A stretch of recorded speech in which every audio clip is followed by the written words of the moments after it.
नमस्कार, आप सबका बहुत बहुत स्वागत है एबीपी न्यूज की इस विशेष कवरेज में। आज बजट आना है, कहने को तो अंतरिम बजट है, लेकिन वक्त चुनाव का है। देश चुनाव की तरफ बढ़ रहा है। चुनाव के ऐलान से सिर्फ 1 महीने का वक्त बाकी है और इससे पहले मोदी सरकार अपना आखिरी बजट पेश करने जा रही है। चुनावी साल में पेश किया जाने वाला यह अंतरिम बजट नई सरकार के बनने तक का ही होता है। इसे वोट ऑन अकाउंट भी कहा जाता है और मिनी बजट भी। बिल्कुल सुमित, नमस्कार। आपके साथ मैं हूं नेहा पंत और हम आपको बता दें, आज एबीपी न्यूज के इस स्टूडियो में हमने बड़े इंतजाम कर रखे हैं। देखिए, चर्चा क्या थी, मोदी सरकार चुनाव से पहले इस बार का मुख्य बजट ही पेश करेगी जैसा हर साल करती आई है, लेकिन आखिर में यह तय हो गया कि यह अंतरिम बजट यानी इंटरिम बजट ही होगा। अंतरिम बजट में सरकार क्या कर सकती है आपके लिए बजट में आज क्या क्या होगा, क्या नहीं होगा, आपको कहां फायदा मिल सकता है, आपकी जेब पर असर कहां पड़ेगा, कहां नहीं पड़ेगा, सारा हिसाब किताब एक एक बारीकी आप तक पहुंचाएंगे। लेकिन सबसे पहले आपको हम अपनी यानी एबीपी न्यूज की खास तैयारी के बारे में जरूर बताते हैं, क्योंकि इस वक्त आपको स्क्रीन पर जो खास चीजें दिखाई दे रही हैं, इस स्क्रीन को ध्यान से देखिएगा। स्क्रीन पर आपके सामने एक ईवीएम मशीन दिखाई दे रही है। हालांकि ईवीएम का बजट से कोई मतलब नहीं होता, लेकिन इस बार क्योंकि यह बजट चुनाव से जुड़ा हुआ है और चुनाव ईवीएम से ही होता है, इसीलिए हमारी कवरेज भी इसकी थीम ईवीएम है, यानी इलेक्ट्रॉनिक वोटिंग मशीन। और चुनावी साल में पेश हो रहे इस बजट को हम 2019 का बजट कह रहे हैं। इस ईवीएम के बटन दबाकर आप देश का भविष्य तय करेंगे। फिलहाल आपका और हमारा भविष्य यानी बजट सरकार के हाथ में है। इसीलिए चुनावी चश्मे से बजट को देखने के लिए हमने ये खास तैयारी की है। आपकी टीवी स्क्रीन पर जो लोअर बैंड, जो नीचे पट्टी दिखाई दे रही है, वहां आप सबसे पहले मोदी सरकार में आपका बजट कितना सुधरा है यह देख सकते हैं। अगर आपने सोने में निवेश किया है, शेयर में पैसा लगाया हुआ है, या फिक्स डिपॉजिट करवाया है, या फिर म्यूचुअल फंड में निवेश किया है, तो आप कितने फायदे नुकसान में हैं, यह हिसाब आप यहां नीचे लोअर बैंड पर जान सकते हैं। बिल्कुल, और जैसा कि सुमित ने आपको बताया, ईवीएम जैसी स्क्रीन के इसी निचले हिस्से पर अभी आप देख सकते हैं पिछले 1 साल में आपके बजट में कितना बदलाव हुआ। क्या सस्ता हुआ आपके लिए, क्या महंगा हो गया आपके लिए। आपके घर में इस्तेमाल होने वाली हर चीज भी यहां आपको दिखेगी। मसलन पेट्रोल डीजल से लेकर आपके किचन के बजट को संभालने या बिगाड़ने वाले प्याज आलू तक, चावल आटे से लेकर दाल तक का हिसाब, सबकी कीमतों में 1 साल में आया फर्क आप नीचे की पट्टी में साफ तौर पर देख सकते हैं। सुमित, बिल्कुल लोया, और इतना ही नहीं है, हमने खास एलईडी, मोदी सरकार में जीडीपी कितनी सुधरी इस एलईडी पर आप देख सकते हैं। इसके अलावा सेंसेक्स ने 5 साल में कहां तक का गोता लगाया है, यहां पर आप देख पाएंगे। इसी एलईडी पर इसी तरह की सारी जानकारी हम आज दिन भर आपको दिखाएंगे। बजट की बड़ी बातें बताएंगे, बजट में टैक्स का हिसाब किताब समझाएंगे। तो ये आप देख पा रहे हैं कि जीडीपी का ग्राफ किस तरह का रहा है। इसी तरह से बजट से जुड़ी हर बारीक जानकारी, जिसका सीधे सीधे ना सिर्फ आपके बजट पर बल्कि देश की सेहत पर, देश की अर्थव्यवस्था पर असर पड़ेगा। तो ये पीछे आप देख सकते हैं, बड़ा इंतजाम एबीपी न्यूज ने हर बार की तरह से किया है। जीडीपी की इस लाइन को जरा गौर से देखिए। 2014-15 से लेकर चलते हुए 2018-19 तक जीडीपी कैसे 6.4 से बढ़ के 7.4, फिर 8.2 और फिर एक बार नीचे डाउनवर्ड स्पाइरल होता हुआ और अब अनुमान 7.4 का। बहुत कुछ निर्भर करेगा कि वित्त मंत्री किस तरह का बजट जो है वो आज पेश करते हैं। पीयूष गोयल के पिटारे से, ब्लैक ब्रीफकेस से क्या निकलता है। और इस बीच देखिए मोदी सरकार में सेंसेक्स का सफर कैसा रहा। 9:15 बजे जब सेंसेक्स खुलेगा उसकी भी ब्रेकिंग आपके लिए लेकर आएंगे। लेकिन 2014 में 25,375, 2015 में यह आंकड़ा बढ़कर के 29,000 पर जाता है, 2016 में डिप करता है ओवरऑल 23,000 पर, 2017 में फिर पिक करना शुरू करता है 28,000 पर, 2018 में 35,907, 2019 36,256। आज का बजट जब पिटारा पीयूष गोयल खोलेंगे पूरे देश के लिए, सेंसेक्स शेयर मार्केट उस पर कैसे रिस्पॉन्ड करेगा, इस पर एबीपी न्यूज की खास नजर रहेगी। और हम आपको यह बता दें कि मोदी सरकार के इस बजट में इस बार एक चीज नई भी है। नई चीज क्या है? पीयूष गोयल इस बार बजट पेश करने वाले हैं। उन्हें अतिरिक्त कार्यभार दिया गया है क्योंकि मोदी सरकार इस चुनावी साल में जो अंतरिम बजट पेश कर रही है उसको लेकर के इस बार अरुण जेटली स्वास्थ्य के चलते पेश नहीं कर पाएंगे।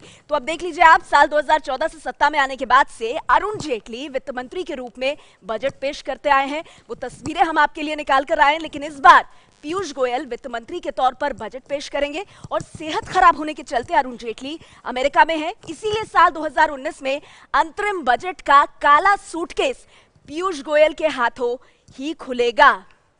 अब हम आपको यह भी बता दें कि वित्त मंत्री पीयूष गोयल का स्केड्यूल क्या होने वाला है। जी हां, आज वित्त मंत्री पीयूष गोयल किस तरह के स्केड्यूल के साथ आगे बढ़ने वाले हैं। तो सबसे पहले मैं आपको यह बता दूं कि सुबह 8:47 पर पीयूष गोयल अपने घर से निकलेंगे। ये देखिए पूरी जो समय सारणी है आपके सामने।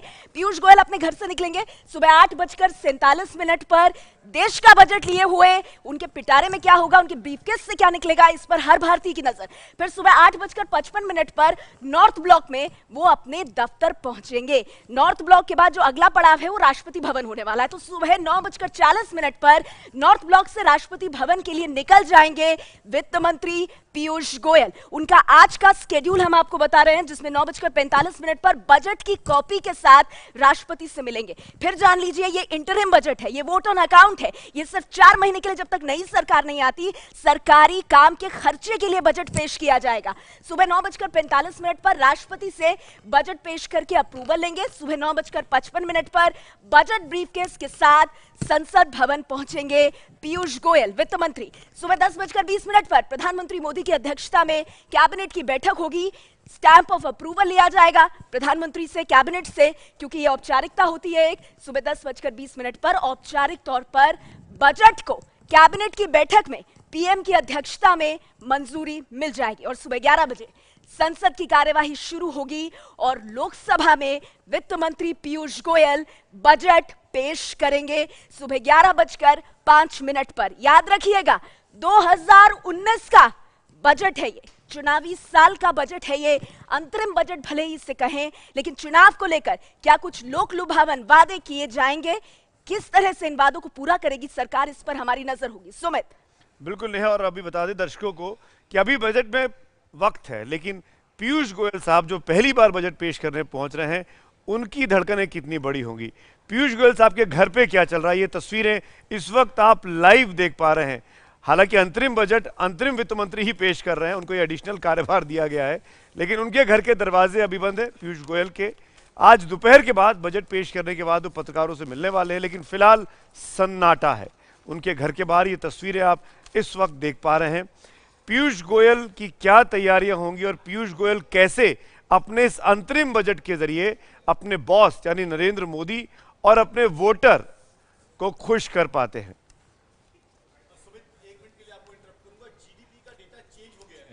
आज ही चेंज हुआ है, तो अभी जो हम दिखा रहे हैं उसमें थोड़ी ऑल्टरेशन करनी होगी। उसको जो है 8.2% हो गया है 2016-17 के लिए, और 17-18 के लिए 7.2% हो गया है। ओके। तो जीडीपी का जो है, जो ग्राफिक्स बना रहे हैं, प्लीज उन्हें बोलिए कि जीडीपी का जो आज चेंज होकर आया डेटा वो दिखाएं। ठीक है। मैं आप क्योंकि बीच में आके मैं परिचय नहीं करा पाया, ये आकाश जिंदल साहब है।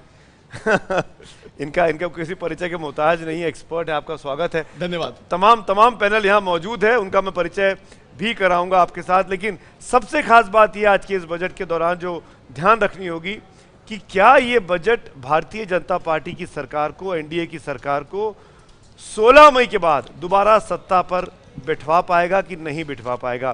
क्योंकि राहुल गांधी ने यूबीआई की बात कर दी है, यूनिवर्सल बेसिक इनकम की बात कर दी है, न्यूनतम गारंटी की आमदनी की बात करती है। इस परिस्थिति में कांग्रेस पार्टी के पास एक बहुत बड़ा उन्होंने वादा किया है। क्या तोड़ है सरकार के पास, उस पर भी हम सब की नजर होनी है, हम सब की नजर रहनी है। नेहा। बिल्कुल सुमित, तो जैसा आपने कहा, देखिए चुनावी वर्ष है और इस वजह से इस चुनावी वर्ष में इस अंतरिम बजट से भी पूरे देश को उम्मीदें हैं, मिडिल क्लास से लेकर किसानों को, युवाओं को। टैक्स एक्सपर्ट इसमें क्या कह रहे हैं, किसानों के लिए इसमें क्या कुछ होगा, स्मार्ट गृहिणियां इस बजट को कैसे देख रही हैं। हमारे साथ एक बेहद खास पैनल एबीपी न्यूज पर मौजूद है। आज दिग्गज हर क्षेत्र के हमारे साथ जुड़ेंगे राजनीतिक मेहमानों के साथ। बजट से पहले, बजट के बाद, बजट की हर बारीकी पर विस्तार के साथ विश्लेषण करेंगे। आइए मेहमानों के साथ मैं आपका परिचय करा देती हूँ। आप देख भी रहे हैं कि किस तरह से हमारे साथ तमाम मेहमान हैं, और मैं चाहूंगी क्योंकि आप सबके पास माइक है, ये मौका लीजिए, इस मंच को लीजिए और अपने को इंट्रोड्यूस कीजिए एबीपी न्यूज के दर्शकों को। सर, सबसे पहले आप। धन्यवाद आपका। मैं डॉक्टर संजय सूद हूँ। मैं super speciality block Safdarjung hospital में CMO हूँ, chief medical officer, and I am also मैं प्रेसिडेंट हूँ मुनाराजाद medical college old students association का भी। तो संजय सूद साहब, डॉक्टर संजय सूद से आज हम जानेंगे कि जो स्वास्थ्य है देश का, आज बजट में उसका कितना ध्यान रखा जाता है। आगे बढ़ते हैं। मेरा नाम अश्विनी तनेजा है और मैं चार्टर्ड अकाउंटेंट भी हूँ प्रोफेशन से और लॉयर हूँ, और इससे पहले मैं मेंबर था इनकम टैक्स अपीलेट ट्राइब्यूनल का। तो आज चाहूँगा इनकम टैक्स के ऊपर जो होने वाला है, क्या किस तरह से माननीय पीयूष गोयल साहब बजट लेकर आते हैं, वो भी खुद पेशे से चार्टर्ड अकाउंटेंट रहे हैं, तो बहुत अच्छी समावेश करेंगे जितने भी कॉन्ट्रेरी फैक्टर्स हैं उन सबका, देश की जरूरत क्या है, अर्थव्यवस्था की स्वागत है आपका अश्विनी तनेजा जी। और बड़ी बात यह है कि मिडिल क्लास को आज टैक्स में कितनी राहत मिलती है, मैं आपसे जानूंगी। सबकी इस पर नजर बनी हुई है कि 4.5 साल बाद क्या वो मौका आया है कि हमें कुछ राहत मिले। आगे बढ़ते हैं। मेरा नाम चंद्रिका प्रसाद है। मैं एडिशनल मेंबर रेलवे बोर्ड था और अभी मैनेजिंग डायरेक्टर रेल कंसल्टेंसी में हूँ। आज के बजट में ये उम्मीद कर रहा हूँ कि रेलवे को और आगे बढ़ाने में मंत्री जी क्या पेश कर रहे हैं। चलिए, आम बजट के साथ यानी अंतरिम बजट के साथ रेल बजट भी आएगा। चंद्रिका जी, देखेंगे किस तरह का बजट होता है। आगे बढ़ेंगे। जी, मेरा नाम आकाश जिंदल है, एक इकोनॉमिस्ट हूँ। दुनिया भर के टीवी चैनल्स पे, अमेरिकन, यूरोपियन सभी टीवी चैनल्स पे आता हूँ, और पिछले हफ्ते से सब जगह मुझे ये पूछा जा रहा है कि सरकार के पास कितने लड्डू हैं और कितने लड्डुओं के सीकर हैं। तो इंट्रोडक्शन में ये बता दूं, लड्डू कम है, लड्डू लेने वाले ज़्यादा हैं, तो शायद छोटे छोटे लड्डू सबको आज मिलेंगे। तो इकोनॉमी रुपए पैसे का हिसाब रखता हूँ और रुपए पैसे का हिसाब बजट है, इसीलिए आपसे जो मिलने के लिए आया हूँ। किसका लड्डू कितना मीठा देखेंगे हम बजट में। आगे बढ़ेंगे। आपका परिचय। मैं मिसेज आशा झा। मैं एक शिक्षिका थी, लेकिन अभी मैंने रिटायरमेंट ले लिया है और अभी मैं बिजनेस कर रही हूँ। लेकिन मैं गृहिणियों की तरफ से आज मैं बड़ी उम्मीद लेकर आई हूँ कि शायद सरकार इस बार हमारे लिए ज़रूर कुछ करेगी। घर की गृह मंत्री क्या सोचती है बजट के ऊपर, आगे मैं आपसे जानूंगी, लेकिन परिचय के सिलसिले को आगे बढ़ाते हैं। हाँ, मैं अशोक ठाकुर हूँ। अभी वर्तमान में देश की सबसे बड़ी जो किसानों की संस्था है नेफेड, उसका डायरेक्टर हूँ, और माइक्रो फाइनेंस में गरीबों के लिए भी काम करने के लिए मैं अंतर्राष्ट्रीय तौर पर सम्मानित भी हूँ। तो आज हमारा किसानों पर फोकस रहेगा कि किसानों के लिए जो काम किया और आगे सरकार की क्या सोच है, वो आज बजट से बिल्कुल देश के अन्नदाता को क्या मिलता है, इस पर नजर रहने वाली है। बहुत बहुत स्वागत है आपका। आपका परिचय। जी, मैं Amit Kapoor, chair institute for competitiveness, एक ऑथर और एक संपादक हूँ जी साथ में, और इकोनॉमिक्स के ऊपर लिखता हूँ और उसके ऊपर विश्लेषण करता हूँ जी। बहुत बहुत स्वागत है आपका। और सारी इकोनॉमिक्स का ही तो खेल है ये, बजट में किसका कितना ध्यान रखेगा उस पर हमारी नजर आज रहने वाली है। आपका परिचय। गुड मॉर्निंग इंडिया, मेरा नाम राचित चावला है। मैं founder and CEO Fenway capital हूँ, एक RBI रजिस्टर्ड NBFC, और मेरा विषय रहेगा NBFC की लिक्विडिटी एंड हाउसिंग। जो हाउसिंग फॉर ऑल 2022 का वायदा भी किया था, उसके ऊपर क्या निर्णय लिया जाएगा और बजट में क्या उसमें सुविधाएं दी जाएंगी एक आम पब्लिक के लिए। तो रचित जी, बहुत बहुत स्वागत है आपका। आप देख सकते हैं हमारे साथ जो पैनल है, हर क्षेत्र को हमने कवर किया है। इस तरह की तस्वीर है आज, किसान से युवा से महिलाओं से लेकर के हाउसिंग फॉर ऑल 2022 का नारा। अंतरिम बजट ही तो है ये, इसमें सुमित किसको कितना और क्या मिलेगा, इस पर सबकी नजर रहने वाली। और क्या इससे 2019 के चुनाव के लिए वोट मिल पाएंगे मोदी सरकार को जिसकी दरकार है? देखिए, वोट मिलेंगे नहीं मिलेंगे, लेकिन कोशिश पूरी होगी कि वोट मिल सके। अब आज सरकार को जो करना था 5 साल कर चुकी है नेहा, और ये आखिरी स्लॉग ओवर चल रहा है और आखिरी ओवर की आखिरी 2-3 गेंदें बची हैं। इन गेंदों के जरिए मैच जीतना है, लेकिन राहुल गांधी दूसरी तरफ पर शानदार गेंदबाजी कर रहे हैं इन दिनों में, तो उस नेक्सस को भी तोड़ना है। इन सब के बीच में हम बात करेंगे, लेकिन मेरे सहयोगी जैनेंद्र इस वक्त हैं, जो पीयूष गोयल साहब के घर के बाहर मौजूद हैं। वो तस्वीरें हमने आपको दिखाई थी। जैनेंद्र, सन्नाटा सा पसरा हुआ है, ये हलचल कहाँ चली गई और क्यों नहीं दिखाई दे रही है?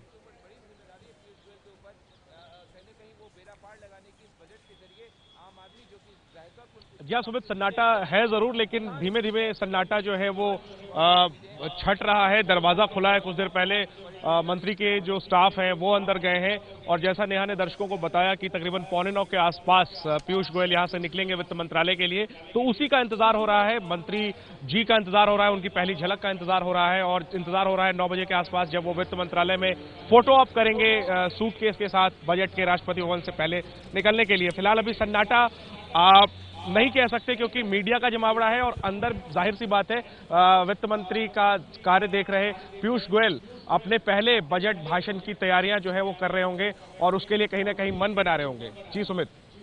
बिल्कुल, और जनीन के साथ मेरे सहयोगी जावेद भी मौजूद है, जावेद मंसूरी, उनके पास भी हम चलेंगे। लेकिन खास बात यह कि आज के बजट में किसानों के लिए क्या होने वाला है, क्योंकि किसान को लेकर बहुत सी बातें की जा रही थी। एग्रीकल्चर सेक्टर को सरकार क्या देने वाली है, किसानों की कर्ज माफी को लेकर कुछ चीजें हैं क्या, उस पर क्या होने वाला है। अभी जो बजट पेश होने वाला है वो हम आपको अभी दिखाने की कोशिश करते हैं, आज का बजट अभी में, कि क्या क्या खास आज बजट में आप उम्मीद लगा सकते हैं।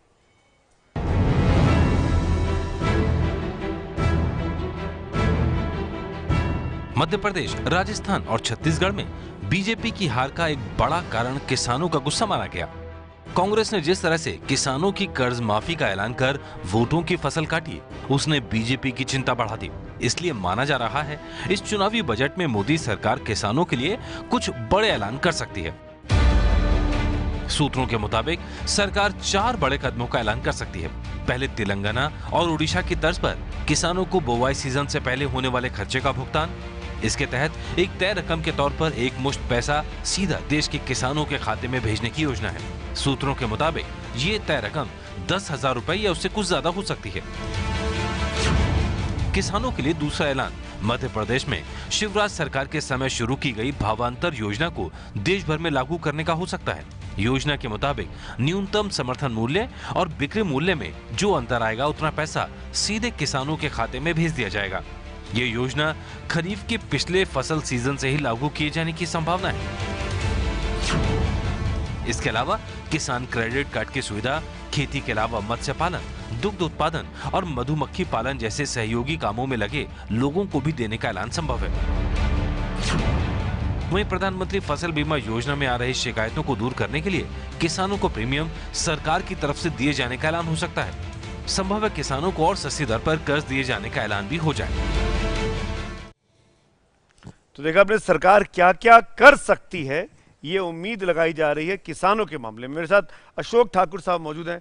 अशोक जी, किसानों का बोलबाला है, किसानों को कोई नहीं पूछता, किसानों के नाम पर वोट लिए जाते हैं, किसानों को लालच दिया जाता है, किसानों की खुदकुशी का रेट वैसे ही बढ़ता जा रहा है, चाहे यूपीए की सरकार रही हो चाहे एनडीए की सरकार रही हो।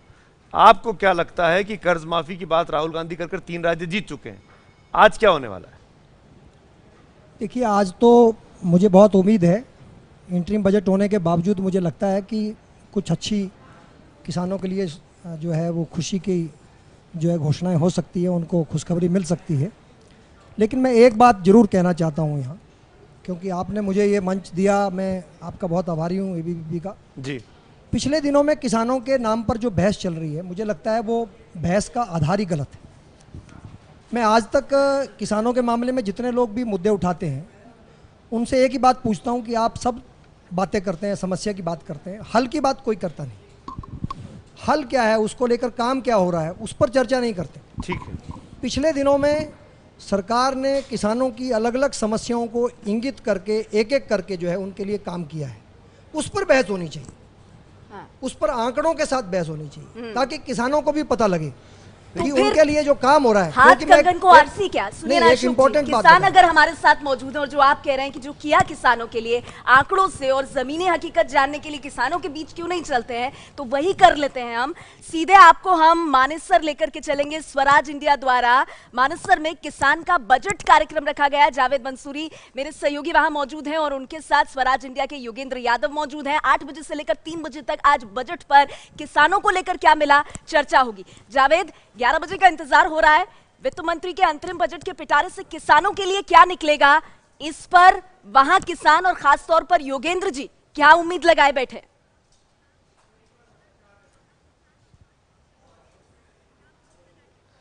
बिल्कुल नेहा, आज के बजट से किसानों को बहुत उम्मीद है और सबसे अहम बात यह है कि किसान चर्चा के केंद्र में कम से कम हमने देखा कि 3 राज्यों के चुनाव नतीजे के बाद आया और इस बार किसान भी इस पर नजर बनाए हुए हैं और मानेसर में बिल्कुल खेत खलिहान से सीधे किसान बजट जो है वो देखेंगे किस तरह से उनको क्या कुछ मिलता है। हमारे साथ किसानों के लिए काम करने वाले योगेंद्र यादव जी हैं, इनसे हम बात करते हैं। सर, किसानों को आप यहाँ एकजुट कर रहे हैं, किसान आना ही शुरू हुए हैं और आज जब 11 बजे से बजट होगा तो किसानों के लिए आप क्या उम्मीद कर रहे हैं? देखिए, देश में इस वक्त जो माहौल है उससे किसान को उम्मीद है, क्योंकि 30 साल बाद किसान के दुख दर्द पे इस देश में चर्चा शुरू हुई है। लेकिन अगर आप मुझसे पूछें कि इस बजट से क्या उम्मीद है, मुझे कोई उम्मीद नहीं है। जो इस देश की सबसे किसान विरोधी सरकार आज तक रही है, अब उसकी चला चली की बेला आई है, 100 दिन बचे हैं, राम राम करने का टाइम है। मेरी उम्मीद सिर्फ ये है कि भाई अब और नुकसान मत करो, और दूसरा जो आने वाली सरकार है उसके हिस्से का पैसा खर्च मत करो, ताकि 2 महीने बाद, असली बजट तो 2 महीने बाद आएगा ना, 3 महीने बाद आएगा, नई सरकार आने के बाद आएगा, कम से कम उसके हिस्से का पैसा खर्च मत करो। और जो करना चाहिए वो ये कि आउटकम बजट पेश करो, यानी कि हिसाब दो, जुमले नहीं जवाब दो। हिसाब दो कि 5 साल में क्या किया। एक आउटकम बजट होता है बजट के साथ आजकल, जिसमें सिर्फ ये नहीं बताया जाता है कितना पैसा खर्च किया, मगर खर्चा करके क्या हुआ। मैं चाहता हूं 2-3 सवालों का जवाब मिल जाए। आप दिलवा दीजिए वित्त मंत्री से, नहीं तो आपके बीजेपी के प्रवक्ता बैठे होंगे, उनसे जवाब दिलवा दीजिए। आपने कहा कि 6 साल में किसान की आमदनी 2 गुना कर देंगे, बहुत बढ़िया बात है। अब उस घोषणा को 3 महीने हो गए ना, 3 साल पूरे हो गए। 3 साल में आपने कितना किया? 1.5 गुना कर दिया, 40% कर दिया, 30% कर दिया। एक आंकड़ा नहीं देती है सरकार, इससे जवाब दिलवा दो कितना कर दिया आपने। दूसरा, इस देश में किसान की आत्महत्या कितनी हुई, आंकड़े देने बंद क्यों कर दिया आपने, वो आंकड़ा दिलवा दो। तीसरा, फसल बीमा योजना का कितना पैसा किसान को मिला और कितना कंपनियों को मिला, इसका हिसाब दिलवा सवाल। ये सवालों का जवाब योगेंद्र जी मिल को जाए। बोलिए, मैं उनके इतने में 3 बेहद अहम सवालों के जवाब ना सिर्फ बीजेपी प्रवक्ता से, बल्कि आज बजट में भी ढूंढने की हमारी पूरी कोशिश होगी। यानी किसान को मिला क्या, आय दोगुनी होने का वादा, उसके बीच किसानों की आत्महत्या और फसल बीमा को लेकर ये तमाम बड़े सवाल, किसानों से लेकर युवाओं, महिलाओं और आपकी हमारी मिडिल क्लास की बात, एक एक चीज पर हमारी आज नजर रहने वाली है। 2019 का ये बजट अब से तकरीबन 3 घंटे बाद सुबह 11 बजे प्रस्तुत किया जाएगा। अंतरिम बजट की हर जानकारी और चुनाव पर आपकी आकांक्षाओं पर कितना खरा उतरेगा ये बजट। सबका साथ, सबका विकास। कुछ तो फूल खिलाए हमने और कुछ फूल खिलाने हैं, मुश्किल ये है बाग में अब तक कांटे कई पुराने हैं। कश्ती चलाने वालों ने जब हार के दी पतवार हमें, लहर लहर तूफान मिले और मौर मौज मझधार हमें, फिर भी दिखाया है हमने और फिर ये दिखा देंगे सबको कि इन हालात में आता है दरिया करना पार हमें। नई दुनिया है, नया दौर है, नई है उमंग। बहुत अच्छा। नई दुनिया है, नया दौर है, नई है उमंग। कुछ थे पहले के तरीके तो कुछ हैं आज के रंग ढंग। रोशनी आके अंधेरों से जो टकराई है, काले धन को भी बदलना पड़ा आज अपना रंग। जब भ्रष्टाचार शिष्टाचार का अंग बन गया था, आज हमारे नागरिक, विशेष रूप से नवयुवक वर्ग, ईमानदारी का जीवन व्यतीत करने को तत्पर है।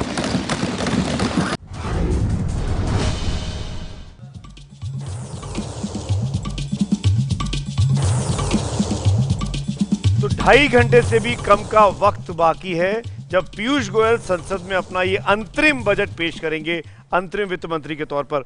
उस सब पर हमारी नजर रहने वाली है। लेकिन बजट को लेकर क्या खास बातें नेहा, मैं चाहूंगा एक बार दर्शकों को जिन्होंने अभी अभी एबीपी न्यूज ज्वाइन किया है उनको जरूर समझा दीजिए। बिल्कुल, और फिर मैं आगे आपसे जानूंगी कि हम सबसे तो पूछ रहे हैं बजट से क्या एक्सपेक्टेशंस है, आप भी तो कुछ सोचकर बैठे होंगे सुमित। लेकिन उससे पहले हम अपनी बड़ी तैयारी आपको दिखा दें और काउंटडाउन पर नजर डालते रहिए। देखिए 2 घंटा 27 मिनट और सेकंड्स लगातार घटते हुए 11 बजे अंतरिम बजट ही सही, लेकिन चुनावी साल का यह बजट है। क्या सरकार की कोशिश होगी कि बड़े वादे करके उन्हें पूरा करने पर जोर दे, या फिर सरकार की कोशिश यह होगी कि कहीं ना कहीं इकोनॉमी और सेहत देखते हुए अर्थव्यवस्था की फैसले लिए जाए। बजट की बड़ी बातें हम आपको बता रहे हैं। बजट में मिडिल क्लास के लिए बड़े ऐलान की उम्मीद की जा रही है और उस बड़े ऐलान में टैक्स स्लैब में क्या बदलाव होगा, इस पर सबकी नजर। किसान, नौजवान और महिलाओं पर फोकस इस अंतरिम बजट का रहने की संभावना है। इनकम टैक्स में छूट की सीमा 5 लाख तक करने की मांग हो रही है, जो लगातार पिछले कुछ सालों में 2.5 लाख ही रहा है। इंश्योरेंस सेक्टर की मांग है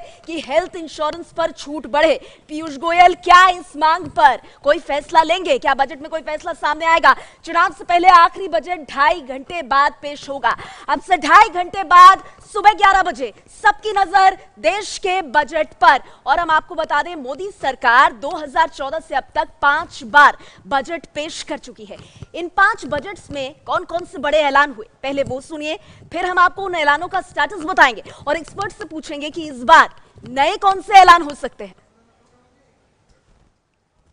Plan to set up 4 more AIIMS institutions in Andhra Pradesh, West Bengal, Vidarbha in Maharashtra and Purvanchal is under consideration. The call given for housing for all by 2022 would require Team India to complete 2 crore houses in urban areas and 4 crore houses in rural India. Government will therefore reorient its interventions in the farm and non-farm sector to double the income of farmers by 2022. In the road sector, I have stepped up the budget allocation for the national highways from 57,676 crores in the BE of 16-17 to 64,000 crores in 2017-18. अगले वित्तीय वर्ष में हमारा लगभग 2 करोड़ शौचालय बनाने का लक्ष्य है।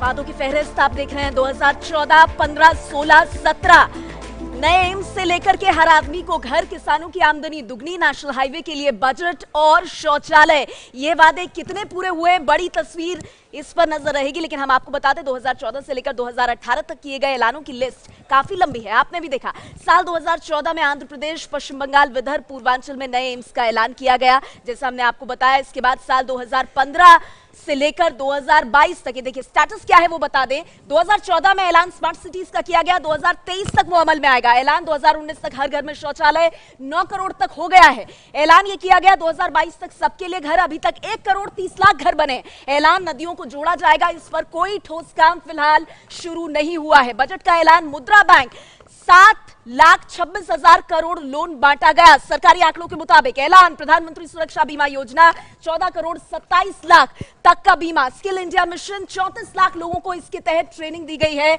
उज्ज्वला योजना का जो ऐलान हुआ, 6 करोड़ कनेक्शन, 6 करोड़ से ज्यादा कनेक्शन तक अभी बांटे गए हैं। पीने का साफ पानी, 80% काम पीने के साफ पानी पर पूरा हुआ है। राष्ट्रीय रेल सुरक्षा कोच 16,000 करोड़ रुपए इसके लिए दिए गए हैं। आयुष्मान भारत 9 लाख लोगों को इससे फायदा। तो मोदी सरकार के 5 बजट के बड़े ऐलान। स्मार्ट सिटी 100, जो हम बता रहे हैं कि इस पर पूरा काम 2023 तक पूरा होगा। हर घर में शौचालय 2019 तक 9 करोड़ से ज्यादा शौचालय बन गए हैं, अभी भी 2% के करीब कवरेज बाकी है। 2022 तक सबके लिए घर, 1 करोड़ 30 लाख घर फिलहाल बन चुके हैं। तो सुमित, बड़ी तस्वीर हम ये देख रहे हैं कि ये ऐलान हुए हैं, कुछ में काम पूरा हुआ है और कुछ में अभी जमीन पर कुछ भी नहीं है। अगर काम पूरा हो गया तो मोदी सरकार को चिंता नहीं करनी चाहिए। पीयूष गोयल की तस्वीरें आ रही, पहले मैं वो दिखा देता हूं, फिर आपके सवालों का जवाब। पीयूष गोयल की आज के दिन की ये पहली तस्वीर, देश के वित्त मंत्री के तौर पर अपना बजट पेश करना है। पीयूष गोयल को अपने घर से निकले हैं कुछ ही देर पहले, मंत्रालय की ओर जाएंगे, वित्त मंत्रालय की ओर, जहां पर अपने अधिकारियों के साथ लास्ट मिनट की उनकी एक मीटिंग होनी है। पीयूष गोयल की ये तस्वीरें, उनके घर के बाहर कैमरों का लंबा हुजूम। जैनेंद्र मेरे सहयोगी मेरे साथ जुड़े हुए। जैनेंद्र, पीयूष गोयल निकल गए, कोई बात हो पाई उनसे? की नजरें हैं, किसानों की नजरें हैं, तो गाड़ी निकल चुकी है। पीयूष गोयल की मुस्कुराते हुए निकले हैं, किसी भी सवाल का जवाब नहीं दिया है, लेकिन चेहरा पीयूष गोयल का और यूं भी मुस्कुराते रहते हैं, आत्मविश्वास से भरे हुए थे। यहां से वो निकल चुके हैं, कुछ ही मिनटों में पहुंचेंगे मंत्रालय, यानी नॉर्थ ब्लॉक स्थित वित्त मंत्रालय, और वहां पर फिनिशिंग टच देने के बाद सूटकेस लेकर के बजट वाला वो जाएंगे राष्ट्रपति भवन, और राष्ट्रपति भवन से वापस आएंगे, पार्लियामेंट जाएंगे, जहां पर की कैबिनेट की बैठक होगी, और इसके बाद 11 बजे वित्त मंत्री पीयूष गोयल बजट पेश करेंगे। बिल्कुल, और जाहिर तौर पर अब क्योंकि वो पहुंचने वाले वित्त मंत्रालय की ओर, नॉर्थ ब्लॉक की ओर, वहां लिए आपको लिए चलता हूं। वहां मेरे सहयोगी अंकित इस वक्त जुड़े हुए हमारे साथ। अंकित, वो तस्वीर बजट वाली जिसमें सूटकेस दिखाई देता है वित्त मंत्री के हाथों में, वो कितनी देर में दिखने वाली है? ये उम्मीद की जा रही है अब अगले आधे घंटे में, क्योंकि पीयूष गोयल घर से निकल चुके हैं और वित्त राज्य मंत्री शिव प्रताप शुक्ला पहुंच चुके हैं। अब एक एक करके जो मंत्री हैं, जो अधिकारी हैं, वो वित्त मंत्रालय पहुंचने लगे हैं और ये सीधी तस्वीरें वित्त मंत्रालय से अगले 1 से 2 मिनट के अंदर उम्मीद की जा रही है कि पीयूष गोयल भी यहाँ पर पहुंच जाएंगे। पीयूष गोयल यहाँ पर पहुंचेंगे, अपने जो सहयोगी हैं उनसे बातचीत करेंगे, उससे करीबन 15 मिनट बाद वो इसी वित्त मंत्रालय से निकलेंगे। सामने राष्ट्रपति भवन है, राष्ट्रपति भवन तक वहां पर पहुंचेंगे और राष्ट्रपति से बजट पेश करने की अनुमति लेंगे और उसके बाद में वो बक्सा लेकर के सीधे पहुंचेंगे संसद भवन परिसर। संसद भवन परिसर पहुंचने के बाद में पहले एक कैबिनेट की बैठक है और उसके बाद में बजट को पेश किया जाएगा। तो ये कुछ इस तरीके से तैयारियां यहां पर है इस वक्त वित्त मंत्रालय पर और निगाहें टिकी हुई हैं कि कब पीयूष गोयल यहां पर पहुंचेंगे और सिर्फ पहुंचेंगे नहीं, कब बजट का बक्सा, वो बक्सा जिस पर सभी की पूरे देश की निगाहें टिकी हुई हैं, वो लेकर के यहां से संसद भवन की ओर आगे बढ़ेंगे। बिल्कुल, और ये तस्वीरें लगातार स्क्रीन पर चलती रहेंगी। बजट बक्सा जब दिखेगा वो भी दिखाएंगे हम आपको। लेकिन 2 राजनीतिक मेहमान भी मेरे साथ जुड़े हुए हैं, जैसा कि अभी नेहा राजनीतिक उठापटक की बात कर रही थी। कांग्रेस की तरफ से अभय दुबे साहब हैं जो भोपाल से मेरे साथ जुड़े हुए प्रवक्ता के तौर पर। शुक्रिया अभय जी आपके पेशेंस के लिए। और विनीत गोयनका भारतीय जनता पार्टी के नेता हैं। विनीत, आपका भी मैं स्वागत करता हूँ। लेकिन अभय जी, पहला सवाल और एक क्विक रिएक्शन आपसे। अंतरिम बजट को इतना बड़ा रूप दिया जा रहा है, कैसे देखते हैं आप? देखिए, भारतीय जनता पार्टी की सरकारों ने 5 साल तक सिर्फ राजनीति ही की है बजट के नाम पर। आप अगर देखें तो private investment, private consumption, export, basically ये 3 टायर सरकार की इकोनॉमी के पंचर हैं। गवर्नमेंट एक्सपेंडिचर सिर्फ 1 टायर है जिसके बदौलत ये गाड़ी चला रहे हैं और उसमें भी ड्राइवर नहीं है इनके पास। ड्राइवर बाहर खड़ा हुआ सिर्फ ये नज़ारे देख रहा है। अभी योगेंद्र यादव ने एक सवाल पूछा था, मैं चाहता हूं कि उसका वो महत्वपूर्ण है इसलिए उसका जवाब दे दूं। पार्लियामेंट में मोदी सरकार ने बताया फसल बीमा पर कि फसल बीमा में खरीफ 2016 से इन्होंने स्टार्ट किया था प्रधानमंत्री फसल बीमा योजना। तो खरीफ 2016, खरीफ 2000, रबी 2016-17, खरीफ 17 और 18, इसमें 47,000 करोड़ रुपए ग्रॉस प्रीमियम में से 20,000 करोड़ रुपए प्राइवेट आपकी बात का जवाब लेता हूं, जल्दी बात कर रही है मोदी सरकार के पास डिलीवरेबल्स नहीं है। अभय जी आप ही की बात का जवाब ले रहा हूं। विनीत गोयल का पंचर गाड़ी है, 4 में से 3 पहिए पंचर है, ड्राइवर नहीं है, यानी एक्सीडेंट कराना तय कर लिया है जैसे सरकार ने। यह आरोप है आप पे? नहीं, इनकी शक क्या हो सकती है, शायद इनको जानकारी नहीं होगी। ये 6 करोड़ गैस कनेक्शन जब महिलाओं को मिलता है, यानी 24 करोड़ जनता को उसका फायदा होता है। 70 साल में पहली बार ऐसा हुआ कि घर में गैस आया। जब गैस आता है तो 4 से 5 घंटा उस महिला का लकड़ी चुनने में बच जाता है और उसका उपयोग जो है वो या तो कुछ काम धंधा करने में, नौकरी जुटाने में करती है या घर का काम करने में करती है। एक फंडामेंटल चेंज हुआ है। जब ना वहाँ पे टॉयलेट्स बने तो महिलाओं के केवल ना समस्या नहीं सुलझी, तो इज्जत की भी बात जो थी कि उनको महिलाओं को भी जो है इज्जत मिली है मेरे ख्याल से। तो इतने जो करोड़ टॉयलेट्स बने उसके कारण महिलाओं को एक तरह जो आपने अच्छा काम किया है उससे कोई इनकार नहीं कर रहा है। फर्क है। सवाल 1,12,000 किलोमीटर रोड बना है। सवाल किसानों पर है, गृहिणियों पे आ गए। पीयूष गोयल की तस्वीर 80% पीयूष गोयल 80% सिलेंडर उज्ज्वला के रिफिल। ये तस्वीरें वहां की है, पहले ये तस्वीरें समझानो, मैं आऊंगा। हाँ अंकित बोलिए आप। Ankit, over to you. Sumit, Piyush Goyal पहुंच चुके हैं वित्त मंत्रालय पर और देख सकते हैं कि किस तरीके से वित्त मंत्री पीयूष गोयल, जिनको ये बजट पेश करना है, वो पहुंचे हैं इस वक्त वित्त मंत्रालय। खाली हाथ है अंकित, खाली हाथ है, उनके साथ में है, बजट का बक्सा हाथ में नहीं है, पहले ही पहुंच चुके थे। जी बिल्कुल, फिलहाल अभी खाली हाथ है। जी बिल्कुल, अभी बजट का बक्सा हाथ में नहीं है, लेकिन अभी जब वापस आएंगे वित्त मंत्रालय से तो वो बजट का बक्सा हाथ में होगा। वही बजट का बक्सा जिससे देश भर बहुत सारी उम्मीदें लगाए बैठा है। तो फिलहाल जो पीयूष गोयल है वो वित्त मंत्रालय पहुंच चुके हैं। उनके जो सहयोगी मंत्री हैं शिव प्रताप शुक्ला, वो पहले पहुंच चुके थे। जो वित्त मंत्रालय के अधिकारी हैं वो पहुंच चुके हैं और अब से 10 से 15 मिनट के अंदर जब पीयूष गोयल अपने जो सहयोगियों के साथ में वापस आएंगे तो उनके हाथ में होगा वो बजट का बक्सा जिसको लेकर के देश भर की बहुत सारी उम्मीदें हैं और वो बक्सा लेकर के जाएंगे राष्ट्रपति भवन। जी सुमित। बिल्कुल अंकित, हम आपके पास लौटेंगे। लगातार लाइव तस्वीरें एबीपी न्यूज पर आप देख पा रहे हैं। जितनी भी इंपॉर्टेंट प्लेसेस हैं हर जगह पर हमारा रिपोर्टर खड़े हुए हैं, वो आपको ताजा अपडेट देते रहेंगे। राजनीतिक मेहमान भी हैं और हर फील्ड का एक्सपर्ट यहां स्टूडियो में मेरे साथ मौजूद है। एबीपी न्यूज पर लगातार आप हमारे साथ बने हुए हैं और देख रहे हैं 2019 का बजट, अंतरिम बजट। 2019 से पहले मोदी सरकार के अपने इस कार्यकाल का आखिरी बजट। इस बजट में किसके लिए क्या होगा, इस पर सबकी नजर रहेगी आज। और ताजा अपडेट, ताजा जानकारी मैं आपको दे दूं, पीयूष गोयल वित्त मंत्री पहुंच चुके हैं वित्त मंत्रालय। बजट को फाइनल टचेस देने के बाद हम आपको बता दें, नॉर्थ ब्लॉक से राष्ट्रपति भवन के लिए वो निकलेंगे सुबह 9:40 पर अपने ब्लैक ब्रीफकेस के साथ। बजट की कॉपी के साथ राष्ट्रपति से मिलेंगे 9:45 बजे सुबह। उसके बाद राष्ट्रपति से बजट पेश करने की अनुमति मांगी जाएगी। औपचारिकता होती है जिसे वित्त मंत्री पूरा करेंगे। उसके बाद बजट ब्रीफकेस के साथ संसद भवन तकरीबन 9:55 पर पहुंचने का कार्यक्रम है पीयूष गोयल का। और फिर प्रधानमंत्री की अध्यक्षता में जो कैबिनेट की बैठक होगी उसमें अप्रूवल लिया जाएगा, सहमति ली जाएगी बजट के ऊपर। सुबह 10:20 पर औपचारिक तौर पर माना जा रहा है कि इस बजट को मंजूरी मिल जाएगी। और फिर उस वक्त का इंतजार जिस पर सब पूरे देश की नजर है, संसद की कार्यवाही सुबह 11 बजे शुरू होगी। और माना यह जा रहा है कि सुबह 11:05 पर पीयूष गोयल लोकसभा में बजट पेश करेंगे। इस बजट में आपके लिए क्या होगा खास? आज का बजट अभी हम आपको दिखाने की कोशिश कर रहे हैं। आपकी उम्मीदों पर कितना खरा उतर सकती है सरकार, मिडिल क्लास को, गृहिणियों को कितनी उम्मीद है इस बजट से? आइए जल्दी से एक नजर डालते हैं कि आज के इस बजट में क्या मिल सकता है मिडिल क्लास को। मोदी सरकार के 5 साल में जिस वर्ग को कोई फायदा नहीं मिला वो मिडिल क्लास है। इसलिए उम्मीद की जा रही है कि इस आखिरी बजट में मिडिल क्लास को खुश करने की कोशिश की जा सकती है। मिडिल क्लास में टैक्स के बोझ तले दबे वेतनभोगी सरकार से बड़ी उम्मीद लगाए हुए हैं।